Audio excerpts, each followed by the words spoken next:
ሰበር መረጃ በመካከለኛው ምስራቅ ያለው ጦርነት የዓለምን ትኩረት በሳበበት በዚህ ሰዓት አሜሪካ በራሷ ደጅ ሌላ መጠነ ሰፊ ወታደራዊ ኦፕሬሽን መጀመሯን አውጃለች። የአሜሪካ ጦር በኢኳዶር ውስጥ በሽብርተኝነት ከተፈረጁ ድርጅቶች ጋር ቀጥተኛ ውጊያ መጀመሩን ፔንታጎን በይፋ አስታውቋል። ኦፕሬሽን ሳውዘርን ስፒር የተሰኘው ዘመቻ እስካሁን በፓሲፊክና በካሪቢያን ባህር ላይ የ151 ሰዎችን ሕይወት ቀጥፏል። የኢኳዶር ፕሬዝዳንት ዳንኤል ኖቦአ ከአሜሪካ ደቡባዊ እዝ አዛዥ ጋር በኪቶ በሚገኘው ቤተ መንግስት ወሳኝ ወታደራዊ ስምምነት ተፈራርመዋል።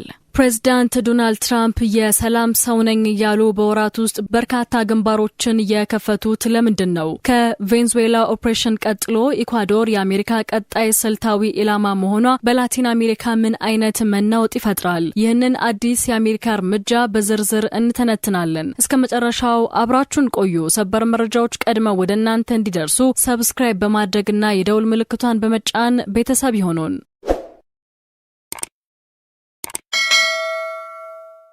የአሜሪካ ወታደራዊ ትኩረት ከመካከለኛው ምስራቅ ባሻገር አሁን ደግሞ በራሱ ደጅ በላቲን አሜሪካ ሌላ መጠነ ሰፊና አስደንጋጭ የጦርነት ግንባር ከፍቷል። ፕሬዝዳንት ዶናልድ ትራምፕ የቬንዙዌላውን ኒኮላስ ማዱሮን ከስልጣን ለማስወገድ ካደረጉት ኦፕሬሽን ቀጥሎ አሁን ፊታቸውን ሙሉ በሙሉ ወደ ኢኳዶር አዙረዋል። ማክሰኞ ዕለት ፔንታጎን በሰጠው መግለጫ የአሜሪካ ጦር በኢኳዶር ውስጥ በሽብርተኝነት ከተፈረጁ ድርጅቶች ጋር ወታደራዊ ውጊያ መጀመሩን በይፋ አስታውቋል።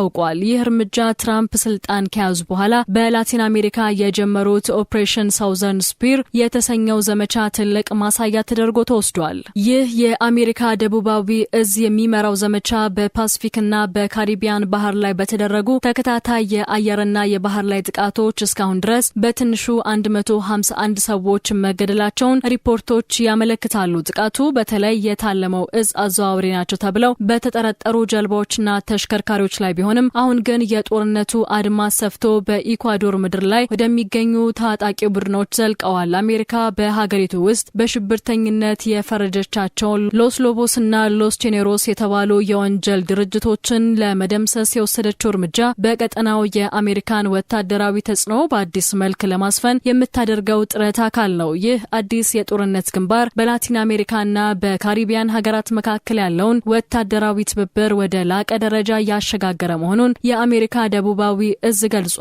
ፔንታገን የለቀቀው አጭር የቪዲዮ ምስል ደግሞ የአሜሪካ ልዩ ኃይል አባላት በሄሊኮፕተር ተጭነው ወደ ኢኳዶር ምድር ሲገቡ ያሳያል። ይህ ክስተት አሜሪካ በላቲን አሜሪካ የምታካሂደው የጸረ እዝ ዘመቻ አሁን ወደ ቀጥተኛ የጸረ ሽብር ጦርነት መቀየሩን የሚያረጋግጥ ሲሆን ከቬንዙዌላው ኦፕሬሽን ቀጥሎ ኢኳዶር የአሜሪካ ቀጣይ ስልታዊ ኢላማ መሆኗን በግልጽ አመልክቷል። በአሜሪካና በኢኳዶር መካከል ያለው ግንኙነት ትላንት እጅግ የጠበቀና በውጥረት የተሞላ የዲፕሎማሲያዊ ሰጣ ገባ ውስጥ አልፏል። የኢኳዶር ፕሬዝዳንት ዳንኤል ኖቦአ ከአሜሪካ ደቡባዊ እዝ አዛዥ ጀነራል ፍራንሲስ ዶኖቫን እና ከሌሎች የአሜሪካ የመከላከያ ባለስልጣናት ጋር በኪቶ በሚገኘው ቤተ መንግስት ተገናኝተው መክረዋል። ይህ ስብሰባ በሁለቱ ሀገራት መካከል ያለውን ወታደራዊ ትብብር ወደ አዲስ ምዕራፍ ያሸጋገረ ሲሆን በድንበር ተሻጋሪ ወንጀሎችና በሽብርተኝነት ላይ በጋራ ለመስራት ስምምነት ላይ ደርሰዋል። የኢኳዶር መከላከያ ሚኒስቴር ማክሰኞ ዕለት በማህበራዊ ገጽ ባወጣው መግለጫ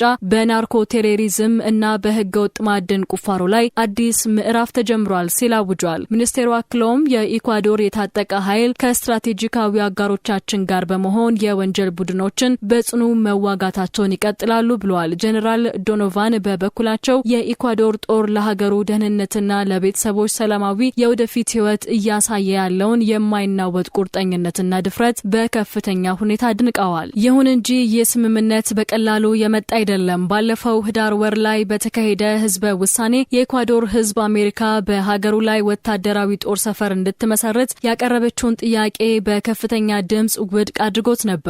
ይህ ህዝባዊ እምቢተኝነት ባለበት ሁኔታ የኖቦአ አስተዳደር ከአሜሪካ ጋር እንዲህ ያለውን ጥብቅ ወታደራዊ ትብብር መፍጠሩ በሀገሪቱ ውስጥ ሉዓላዊነትን አስመልክቶ አዲስ ክርክር ቀስቅሷል። አዲሱ ስምምነት በአውሮፕላን ማረፊያዎችና ወደቦች ላይ ጥብቅ ቁጥጥር ማድረግን፣ የመጀመሪያ ልውውጥን ማጠናከርንና የተቀናጀ ወታደራዊ ኦፕሬሽን ማካሄድን ያካትታል። ይህ የትላንቱ የባለስልጣናት ስብሰባ አሜሪካ በኢኳዶር ምድር ላይ ያላትን ወታደራዊ ፍላጎት በጸረ ሽብር ስም መልሳ ይዛ እንድትመጣ በር ከፍቶላታል። የኖቦአ መንግስት ከዋሽንግተን ጋር ያለውን ቅርርብ በማጠናከር የወንጀል ቡድኖችን ለመደምሰስ ቢቆርጥም የህዝቡን የጦር ሰፈር የመቃወም ስሜትና የአሜሪካን ቀጥተኛ ጣልቃ ገብነት እንዴት ያስታርቀዋል የሚለው ጉዳይ ትልቅ የፖለቲካ ውጥረት ፈጥሯል። ፕሬዚዳንት ዶናልድ ትራምፕ ወደ ስልጣን ሲመጡ ለዓለም ህዝብና ለአሜሪካውያን የገቡት ትልቅ ቃል አሜሪካን ከማያባሩ የውጭ ሀገር ጦርነቶች አወጣለሁ የሚል ነበር። ራሳቸውንም የሰላም ሰው አድርገው በማቅረብ የቀድሞቹ አስተዳደሮች የፈጠሯቸውን ግጭቶች በዲፕሎማሲያዊ መንገድ እንደሚፈቱ ደጋግመው ሲናገሩ ቆይተዋል። ሆኖም ስልጣን በያዙ ጥቂት ወራት ውስጥ የታየው እውነታ ከንግግራቸው ተቃራኒ እየሆነ መጥቷል። አሜሪካ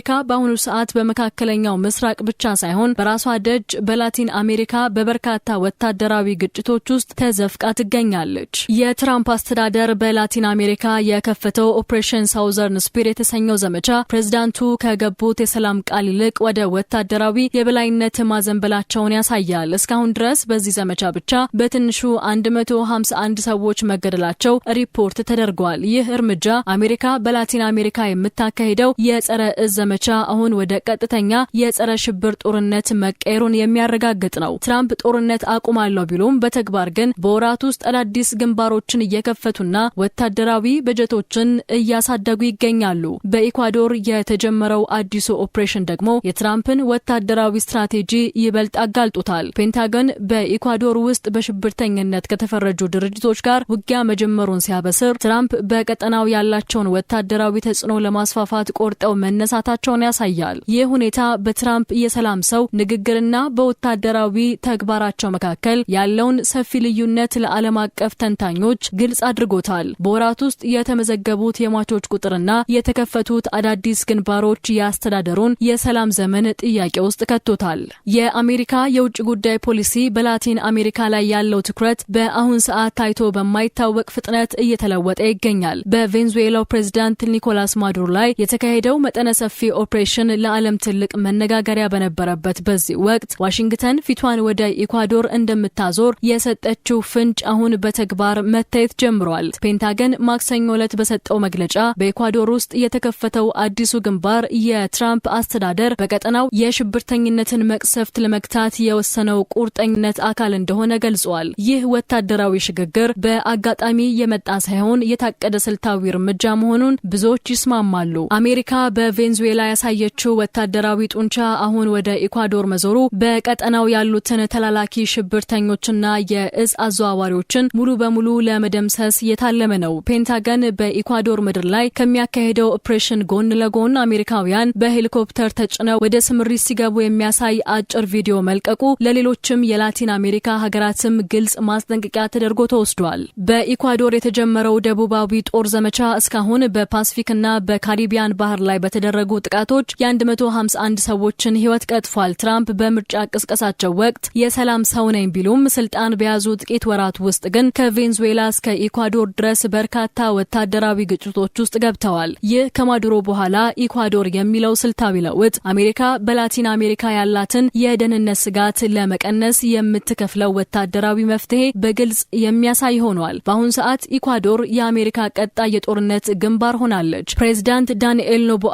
ከአሜሪካ ጋር ያላቸውን ትብብር በማጥበቅ በሀገሪቱ ውስጥ የተንሰራፋውን ወንጀል ለመቆጣጠር ቢሞክሩም የአሜሪካ ጦር በኢኳዶር ምድር ላይ የሚያደርገው እንቅስቃሴ ግን የላቲን አሜሪካን የፖለቲካ ካርታ ዳግም እየቀየረ ይገኛል። እናም ዛሬ ዓለም ትኩረቷን በሙሉ በእስራኤልና በኢራን አስከፊ ግጭት ላይ ባደረገችበት በዚህ አጋጣሚ ዋሽንግተን በላቲን አሜሪካ ያላትን ስትራቴጂካዊ ፍላጎት በከፍተኛ ፍጥነት እያስፈጸመች ትገኛለች። አሜሪካ ሽብርተኝነትን የመከላከል ካባን በመልበስ የቬንዙዌላን ኒኮላስ ማዱሮን ከስልጣን ለማስወገድ ያደረገችው ኦፕሬሽን ሀገሪቱን ሙሉ በሙሉ በተጽዕኖዋ ስር እንድታስገባ ረድቷታል። አሁን ደግሞ ያ ወታደራዊ ኃይል ፊቱን ወደ ኢኳዶር አዙሯል። ይህ ደቡባዊ ጦር ከእዝ ዘመቻ አልፎ ወደ ቀጥተኛ ጦርነት እያመራ ባለበት በዚህ ወቅት ኢኳዶር የአሜሪካ ቀጣይ ወታደራዊ አውድማ ትሆን ይሆን? በወራት ውስጥ በርካታ ጦርነቶችን የከፈቱት የትራምፕ አስተዳደር የሰላም ሰው ነኝ ንግግርና በተግባር እየታየ ያለው ወታደራዊ ጣልቃ ገብነት የላቲን አሜሪካን ቀጣይ እጣ ፋንታ ወዴት ያመራ ቢሆን? ይህንን በሰዓታት ውስጥ የሚለዋወጥ ትኩስ መረጃ ለሌሎችም እንዲደርስ ላይክ እና ሼር ማድረጋችሁን አትርሱ። በየቀኑ የሚወጡ አዳዲስ ሰበር ዘገባዎች እንዲደርሷችሁ ሰብስክራይብ በማድረግ የቤተሰባችን አባል ይሁኑ። አሜሪካ በላቲን አሜሪካ የምታደርገው ጣልቃ ገብነት በእርግጥ ለሰላም ነው ወይስ ለወታደራዊ የበላይነት? ሐሳባችሁን በኮሜንት አጋሩን።